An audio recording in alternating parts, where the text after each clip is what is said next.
নমস্কার বন্ধুরা, কেমন আছো তোমরা সবাই? সকলকে জানাই শুভ অষ্টমী।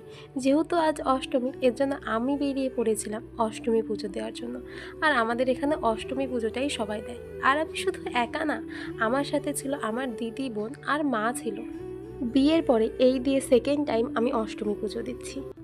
মনটা খুবই ভালো লাগছিল আর খুব মজাও হচ্ছিল, জানো তো। কিন্তু তোমাদের দাদাভাই যদি আমার সাথে যেতে পারতো তাহলে আরও ভালো লাগতো। এদিকে দেখো, আমার জ্যাঠাবাড়ি থেকে আমরা তাতানকে কোলে করে নিয়ে নিয়েছি। ওকে আমরা আমাদের সাথে করে নিয়ে যাব। আমরা সবাই মিলে যাচ্ছিলাম আমাদেরই পাড়ার পুজোতে। আর দেখতে দেখতে দেখো চলেও এসেছি। আমরা এখানে এসে শুনি যে এর আগে 2-3 বার পুজো হয়ে গেছে, এইবারই লাস্ট হবে। তো আমরা সবাই মিলে শান্তি মনে পুজো দিয়ে নিলাম। আর দেখো, অঞ্জলি অলমোস্ট কমপ্লিট হয়ে গেছে। অঞ্জলি দেওয়ার পরে আমরা চলে যাচ্ছিলাম প্রসাদ খেতে। আর প্রসাদ খেতে এসে দেখি এখানে কি পরিমাণে ভিড়, যেরকম ভিড় সেরকম গরম। ফাইনালি অনেক কষ্টের পরে আমরা বসার সিট পেয়ে গেছিলাম। প্রসাদে এখানে খেতে দিয়েছিল লুচি আর আলুর তরকারি, আর আমার দিদি দেখো কেমনভাবে খাচ্ছে।